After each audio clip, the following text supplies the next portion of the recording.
So dear students, welcome again in this lecture room. तो जैसा कि आप जानते हैं कि हम ये टॉपिक जो हमने कंप्लीट किया दैट वाज प्रोटीन सिंथेसिस। तो उसमें हमने प्रोटीन सिंथेसिस के जो भी टॉपिक्स थे, जो भी सब हेडिंग्स थे या कॉन्सेप्ट्स थे, वो हमने क्लियर किए। इसमें mainly stress was given on transcription, then genetic code as well as an translation. तो उसके मतलब जो भी कंसेप्ट्स थे या जो भी बेसिक पॉइंट्स थे तो हमने क्लियर किए। तो आज का जो टॉपिक है that is called as gene regulation और it is also called as gene expression. It's also called as gene expression, gene regulation और जीन एक्सप्रेशन। पहले तो हमने प्रोटीन सिंथेसिस पढ़ी, प्रोटीन सिंथेसिस हमने पहली पढ़ी ये टॉपिक। उसमें हमने क्या पढ़ा, 2 steps. One was called as transcription, है ना, ट्रांसक्रिप्शन ये हमने पढ़ लिया। तो उसमें मैंने बता दिया कि ये डीएनए जो है, डबल स्ट्रैंडेड डीएनए, तो यहाँ से आरएनए बनता है। यानी जब डीएनए से आरएनए बनता है उस प्रोसेस को हम ट्रांसक्रिप्शन कहते हैं। तो second point we read that from this RNA proteins are formed और इट प्रोड्यूसेस प्रोटीन्स, यानी जो that is called as translation. ये 2 पॉइंट्स हमने पढ़ लिए। तो यहाँ पर इन्हीं की रेगुलेशन हमने करनी है। यानी जो प्रोटीन सिंथेसिस है या प्रोटीन फॉर्मेशन जो होता है, हमने कब प्रोटीन बनाना है। तो प्रोटीन जो है they are basic structures of our body. ये तो एक तो स्ट्रक्चर रोल हमारे बॉडी में परफॉर्म करते हैं। फॉर एग्जांपल बोन्स बनाते हैं, हेयर बनाते हैं, या बाकी डिफरेंट पार्ट्स या खून में ये एंटीबॉडीज और एंटीजन्स का रोल प्ले करते हैं। तो हम या डाइजेशन में ये इस्तेमाल होते हैं, फूड डाइजेशन करने के लिए ये बिकम एंजाइम्स। तो ये प्रोटीन कब बनाना है तो या कब नहीं बनाना है, या इसको हम कैसे रेगुलेट करेंगे। तो कब हमें प्रोटीन की ज़रूरत है उस वक्त हम वो प्रोटीन बनाएंगे, या हमें कब प्रोटीन नहीं बनाना है। तो this is called a gene regulation. Actually हमने देखा कि ये डीएनए जो है, डीएनए आरएनए बनाता है, तो आरएनए जो है ये फिर प्रोटीन बनाता है। तो यहाँ पर भी एंजाइम आता है या जीन, यहाँ पर मान लो डीएनए, इस पर जीन्स होते हैं, डिफरेंट सेगमेंट्स होते हैं। वो जीन जो एक्टिवेट होते हैं तो दे फॉर्म देन प्रोटीन्स। तो यहाँ हम देखते हैं कि जो भी फंक्शन हमारी बॉडी में होती है that is under the control of genes, और we can say all functions going in our body they are genetically controlled. तो वही फंक्शन हमने रेगुलेट करना है। ये प्रोटीन सिंथेसिस को हमने रेगुलेट करना है, कब प्रोटीन बनाना है कब नहीं बनाना है। So that process called as gene regulation. आप ये डेफिनेशन लिख सकते हैं, the process which refers to the process which refers to when protein synthesis is carried on or when it is to be not carried out. When it is to be carried on or when it is to be not carried out. So as this function is genetically controlled, this function is genetically controlled. तो ये तो इसको हम क्योंकि gene regulation क्यों कहते हैं, क्योंकि प्रोटीन सिंथेसिस रेगुलेट करता है। क्योंकि हमने देखा यहाँ पर डीएनए जो है, अगर हमें आरएनए बनाना है तो आरएनए बनाने के लिए हमें यहाँ आरएनए पॉलीमरेज की ज़रूरत है। अगर डीएनए ही बनाना है उस वक्त डीएनए पॉलीमरेज की ज़रूरत है। अगर हमें आरएनए बनाना है उस वक्त क्या है, कौन सा एंजाइम चाहिए, आरएनए पॉलीमरेज। सो तभी वो काम करेगा जब ये जीन्स एक्टिवेट यहाँ उसको काम करने देंगे। तो यहाँ पर आरएनए पॉलीमरेज बनेगा। तो आरएनए पॉलीमरेज यहाँ पर आएगा, वो एमआरएनए बनाएगा, वो एमआरएनए साइटोप्लाज्म में जाके वहाँ प्रोटीन सिंथेसिस करेगा। तो वहाँ भी हमें एंजाइम्स की ज़रूरत है। तो in nutshell I can say हम इस प्रोटीन सिंथेसिस को कैसे रेगुलेट करेंगे, that comes under the topic that is called as gene regulation और जीन एक्सप्रेशन। पहले तो एक सवाल यहाँ पैदा होता है, हम इस जीन रेगुलेशन या प्रोटीन सिंथेसिस को कहाँ कहाँ पर हम स्टॉप करेंगे या रेगुलेट करेंगे। पहला सवाल ये उठता है कि मान लो हमने प्रोटीन सिंथेसिस स्टॉप करनी है या प्रोटीन सिंथेसिस रेगुलेट करनी है या इसका कंट्रोल करना है, इसका चेक करना है, किस किस पॉइंट पर हम कर सकते हैं। तो यहाँ पर कुछ पॉइंट्स है या कुछ लेवल्स है जहाँ पर हम प्रोटीन सिंथेसिस को रेगुलेट करेंगे। तो फर्स्ट चीज कहा जाएगा, आप लिख लो, first is we can control और रेगुलेट, वी कैन कंट्रोल और regulate protein synthesis at transcriptional level, transcriptional level, at transcriptional level, at transcriptional level। तो यहां पर जब ट्रांसक्रिप्शन होती है तो डीएनए से क्या बनता है, आरएनए बनता है ना। यहां पढ़ लिया हमने, ये डीएनए जो डबल स्ट्रैंड है, इस डीएनए डबल स्ट्रैंड पर यहां पर एक एंजाइम आएगा, that is called as RNA polymerase. तो वो आरएनए पॉलीमरेज यहाँ क्या बनाएगा, एमआरएनए। तो इस पॉइंट पर हम इस रेगुलेट स्टॉप कर सकते हैं, रेगुलेट कर सकते हैं। That is why I told you that first point is that we can control और regulate this proteins at transcription level. Second, you write down, we can control during processing level, during processing level. Bracket में आप लिख सकते हैं regulation of या at splicing, NICING, regulation at splicing. अगर आपको याद होगा जब मैंने प्रोटीन सिंथेसिस यूकैरियोट्स के बारे में पढ़ाया तो वहां मैंने बताया, मान लो ये डबल स्ट्रैंड डीएनए, पहले सीखो डबल स्ट्रैंड डीएनए। तो ये डबल स्ट्रैंड डीएनए जो है प्रोकैरियोट्स में जब आरएनए बनाता है, that is continuous coding, RNA वो उसमें कोई अनकोडिंग साइट नहीं होती है। लेकिन यूकैरियोट्स में क्या बनता है, जब यूकैरियोट्स में एमआरएनए बनता है तो वहां पर इसमें कुछ सेगमेंट्स, कोडिंग सेगमेंट्स होते हैं, they are called as exons. तो कुछ सेगमेंट्स नॉन कोडिंग होते, they are called as introns. अगर आपको याद होगा जब मैंने बताया आपको प्रोटीन सिंथेसिस के दौरान, जिसमें भी कॉल्ड एज एक्सॉन, जिसमें भी कॉल्ड एज इंट्रॉन, जिसमें भी कॉल्ड एज एक्सॉन।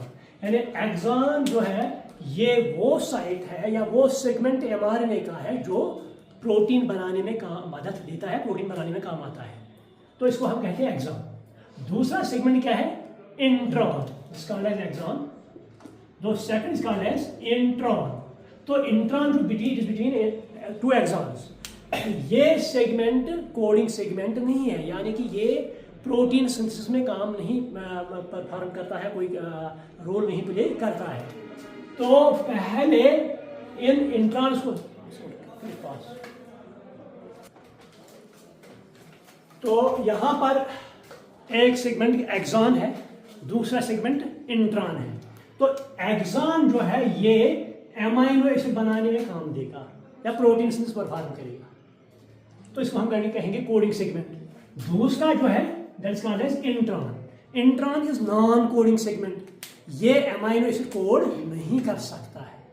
तो इससे पहले ये साइटोप्लाज्म में जाएगा और वहां प्रोटीन सिंथेसिस परफॉर्म करेगा। यह तो इंट्रॉन्स यहां जो है इनको रिमूव करने हैं।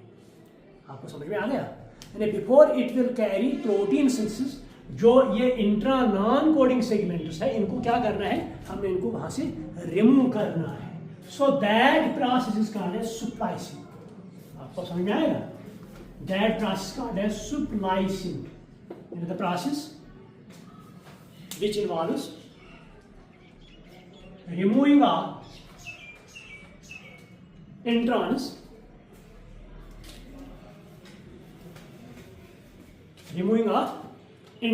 from mRNA in eukaryotes. It is called as splicing. It is called as splicing. तो रिमूव होने के बाद जो कोडिंग साइट्स एक्सॉन्स होंगे ये तो एसोसिएट होंगे, ये अब मान लो हमें जो इंट्रॉन था ये हमने रिमूव किया यहाँ से, इंट्रॉन जो है ये हमने रिमूव किया, यहाँ क्या रहेगा, ओनली एक्सॉन्स जा रहे हैं, तो वो जुड़ जाएंगे। तो उसके बाद और एक स्टेप यहाँ पर होता है, अगर आपको याद होगा मैंने कहा इस 5' एंड की साइड से यहाँ पर कैपिंग होती है, यहाँ पर कैपिंग मिथाइल कैप इसमें ऐड होती है, ये मैंने आपको डिटेल में बताया। तो 3' एंड के साइड से इसका टेल कंबाइन होता है, इसका एडेनाइलिन टेल, पॉली एडेनाइलिन। तो इसके बाद ये प्रोटीन सिंथेसिस में फंक्शन परफॉर्म करता है। तो यहाँ इस लेवल ने कहा ना प्रोसेसिंग लेवल और regulation at surprising means to remove this introns from this mRNA। So इस लेवल पर भी हम इस प्रोटीन सिंथेसिस को रेगुलेट कर सकते हैं। क्लियर? तो थर्ड पॉइंट आप लिख लो, third point transport of mRNA, transport of mRNA to cytoplasm or ribosomes, transport of mRNA from nucleus to cytoplasm या ribosome, to ribosomes in cytoplasm,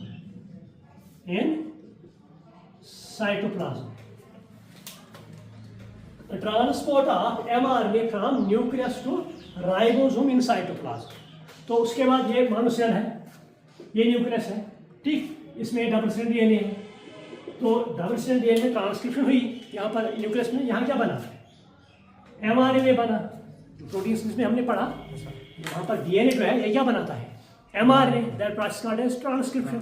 तो इसके बाद इस mRNA को बाहर निकलना है इस न्यूक्लियस से, तो कहाँ जाना है, साइटोप्लाज्म में, तो साइटोप्लाज्म में कहाँ जाएगा, राइबोसोम के पास।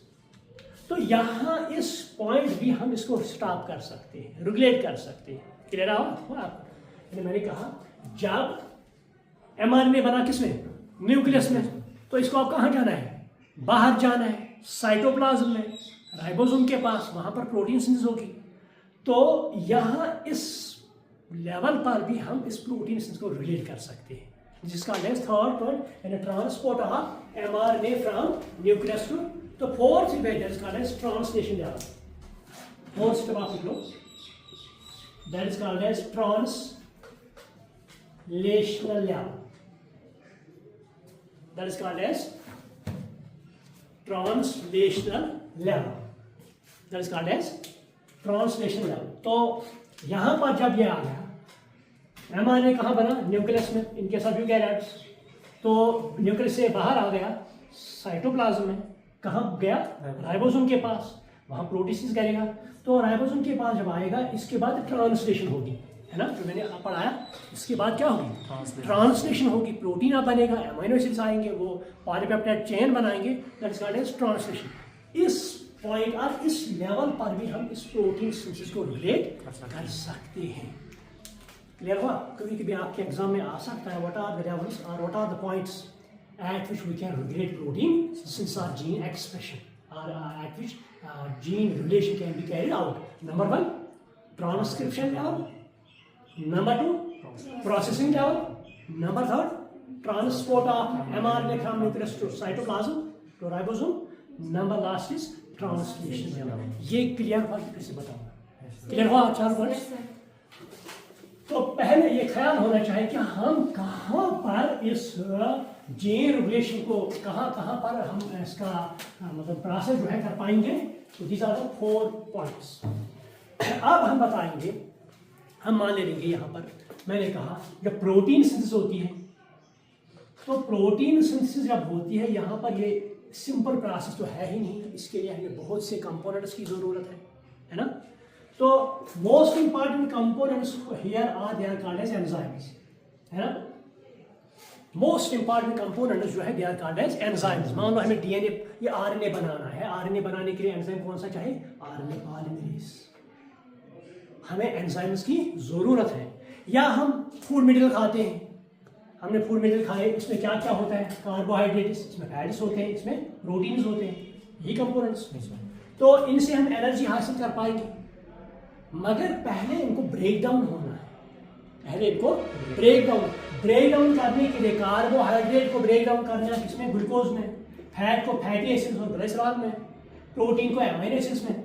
तो ये या क्या ऐसे ही ब्रेक डाउन हो जाएंगे भाई। इनको तो कुछ ना कुछ कंपोनेंट है जो इसको ब्रेक करेगा, that is called as enzyme, है ना, that is called as. So enzymes आएंगे, वो कार्बोहाइड्रेट को ब्रेक डाउन करेंगे किसमें, ग्लूकोज। हालांकि carbohydrate they are called as polysaccharide, they are called as polysaccharide. Polysaccharide means, poly means many, ये बहुत से ग्लूकोज मॉलिक्यूल्स कंबाइन होते हैं, ये पॉलीसैकेराइड बनाते हैं। तो जब ये ब्रेक डाउन होते हैं ये तो पहले तो डाइसैकेराइड्स बनते हैं, डाइसैकेराइड्स क्या बनते हैं पहले, डाई मींस टू, इसमें दो ग्लूकोज मॉलिक्यूल्स होते हैं।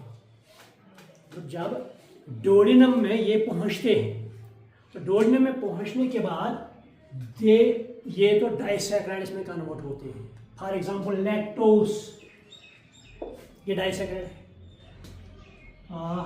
माल्टोस, ये डाइसैकेराइड है। ये तो डाइसैकेराइड्स होते हैं। तो फिर ये जब इंटेस्टाइन्स में आते हैं वहां पर ये क्या बनाते हैं, ग्लूकोज। ग्लूकोज से मोनोसैकेराइड है, simplest form of carbohydrate that is called as glucose. कभी ऑब्जेक्टिव भी आ सकता है, the simplest form of carbohydrate is glucose. तो लास्ट फाइनल इज ग्लूकोज। तो तब ये एनर्जी देगा। वो हमने पहले एंजाइम्स, जब तक एंजाइम्स नहीं आएंगे तो ये फूड डाइजेस्ट नहीं होगा, ठीक है। तो ये एक कॉम्प्लेक्स प्रोसेस है, यहाँ पर एक ही चीज काम नहीं करता है, यहाँ पर बहुत से एंजाइम्स आते हैं, बहुत से कंपोनेंट्स आते हैं, but they make a unit, they make a single unit. जब बहुत से कंपोनेंट्स आएंगे तो एक अंडर वन रूफ में काम करेंगे, हम उसको कहते हैं वन यूनिट, हम इस कहते हैं वन यूनिट। तो सिमिलर इज द केस हमारी बॉडी में जब प्रोटीन सिंथेसिस रेगुलेट होती है या जीन रेगुलेशन का प्रोसेस होती है या एक्सप्रेशन, तो उस वक्त बहुत से कंपोनेंट्स आते हैं, बहुत से एंजाइम्स आते हैं, तो वो एक यूनिट के तहत काम करते हैं under coordination. So that unit is called as operon. That unit is called as operon. And the operon, it is a single unit. It is a single unit under which various components work. Under various components or genetic segments work. Under which various components or genetic segments work in a coordination,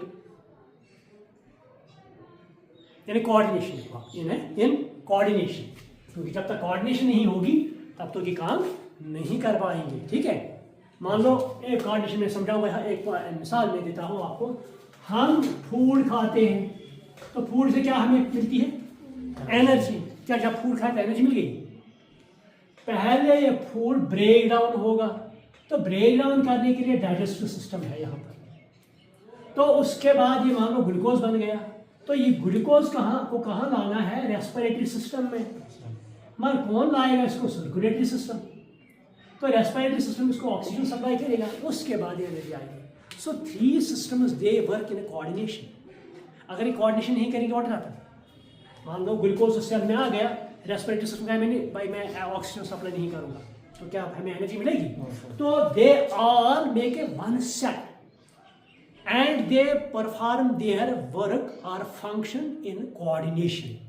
so same is the case here, I count that that is called as operon, that is called as operon. तो operon जो है, मान लो यहाँ पर एक example दे दूं मैं bacteria की या प्रोकैरियोट्स में।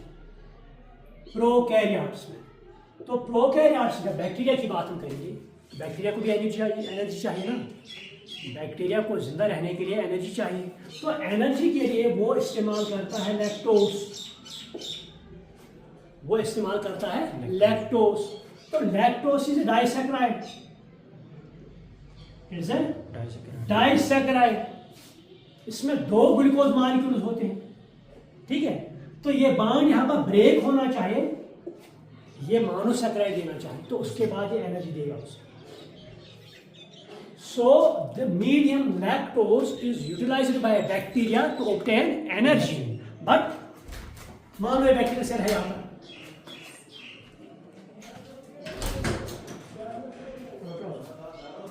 मान लो बैक्टीरिया है, तो बैक्टीरिया के इर्द गिर्द लैक्टोज है, बैक्टीरिया के इर्द गिर्द लैक्टोज जमा है। क्या एनर्जी ऐसी मिलेगी? पहले क्या करना है, लैक्टोज को अंदर लाना है ना, उसको ये सेल मेम्ब्रेन एलो करना चाहिए। तो उसके बाद यहाँ पर ये लैक्टोज ब्रेक डाउन होना चाहिए, उसे ग्लूकोज बनना चाहिए, तो तब ग्लूकोज मालिक्यूल क्या एनर्जी देगा। तो यहाँ भी बहुत से कंपोनेंट्स आएंगे under heading that is called as operon. तो यहाँ पर हम लिखते हैं लैक ऑपेरॉन। क्या लिखते हैं? Lac operon. ये 5 मार्क्स का क्वेश्चन आता है बोर्ड के एग्जाम में, लैक ऑपेरॉन, ये लिख लो आप, लैक ऑपेरॉन। तो ऑपेरॉन का कंसेप्ट है, ये पहले 2 साइंटिस्ट थे, one is called as Jacob, one is called as Jacob, F Jacob. तो जो एफ जैकब जो है, ही वाज जेनेटिस्ट है। दूसरा साइंटिस्ट आ गया, हिज कॉल्ड एज मोनार्ड, जे मोनार्ड। ये ऑब्जेक्ट्स आते हैं एग्जाम में। एक कौन था? जैकब, दूसरा कौन था?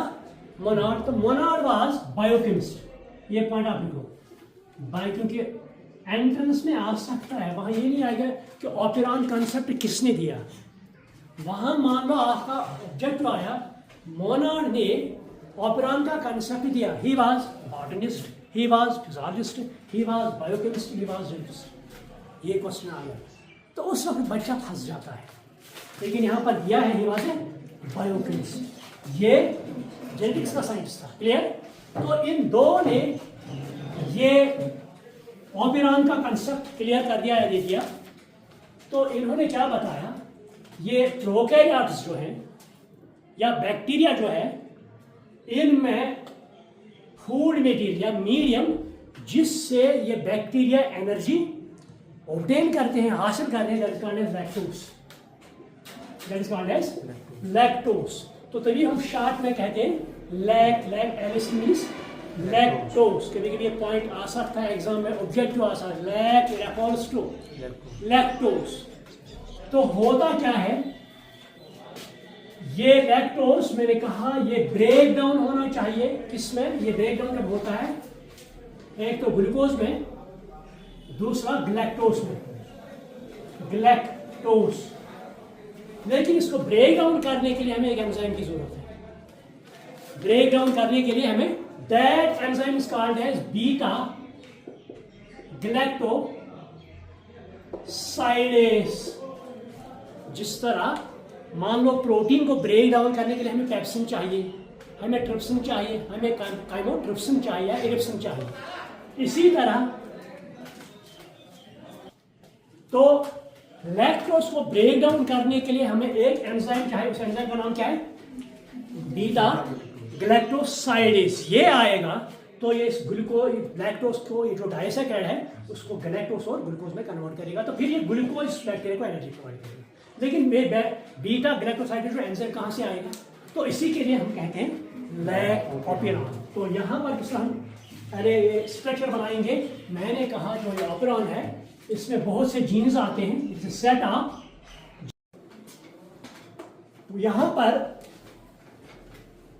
मैंने कहा जो ऑपेरॉन है it is a set of genes. यहाँ पर सिंगल जीन नहीं आता है, बल्कि बहुत से जीन्स आते हैं under one set and they perform function under coordination.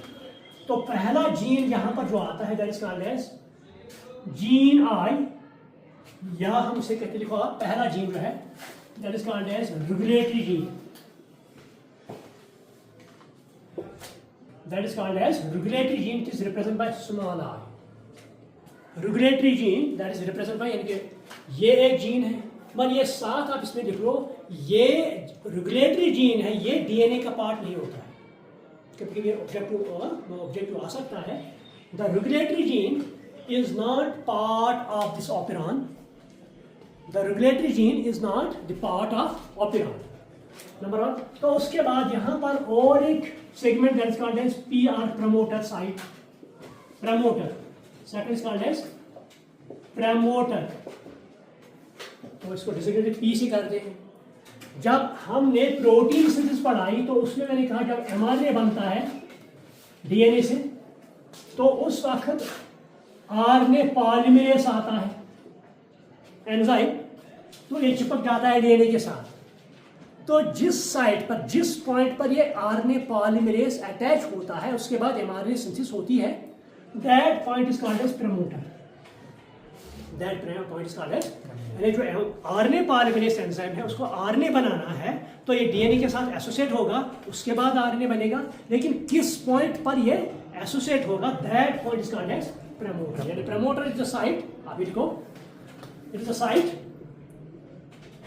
To which RNA polymerase joins, to which RNA polymerase joins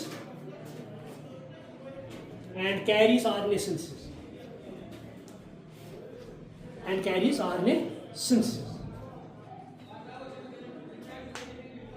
उसके बाद और एक सेगमेंट आता है that is called as operator. That is called as operator. तो operator is denoted by O. DNA के segment पर पहला तो मैंने कहा regulatory gene, but it is not a part of operon. Second is called as promoter gene. तो यहाँ पर RNA पॉलीमरेज ऐड होगा, तो उसके बाद RNA सिंथेसिस होगी, तो उसके बाद आता है क्या, ऑपरेटर. जो ही RNA पॉलीमरेज यहाँ इस प्रमोटर पर आएगा तो ये ऑपरेटर एक्टिव होगा. जो ही RNA पॉलीमरेज आएगा इस यहाँ पर प्रमोटर पर, उसके बाद ये मान लो एक स्विच है. ये मान जब लाइट आती है तो लाइट जो वायर से इसमें प्रेजेंट होती है, लेकिन यहाँ पर हम स्विच बंद होता है, स्विच को हम ऑन करते हैं जब लाइट आती है ना. मान लो लाइट है बट यहाँ पर स्विच ऑफ है, हमें पता है लाइट है, वो आई है, तो हम क्या करते हैं उसके बाद स्विच ऑन कर. Same is case here, RNA polymerase यहाँ पर आया है प्रमोटर पर, अब हमने क्या करना है, इस ऑपरेटर को ऑन करना है. जो ही RNA पॉलीमरेज इस प्रमोटर के साइड पॉइंट पर आएगा तो ऑपरेटर क्या होगा, ये ऑपरेट होगा और सिस्टम काम करना शुरू करेगा. Please try to understand it, क्योंकि इसमें से बहुत से क्वेश्चन एग्जाम में आते हैं. तो ऑपरेटर तभी ऑपरेट होगा, तभी फंक्शन होगा जब RNA पॉलीमरेज कहाँ पर आएगा, प्रमोटर पर. क्लियर. तो उसके बाद यहाँ पर 3 और जीन्स होते हैं. One is called as LAC-ZD, one is called as LAC-ZD,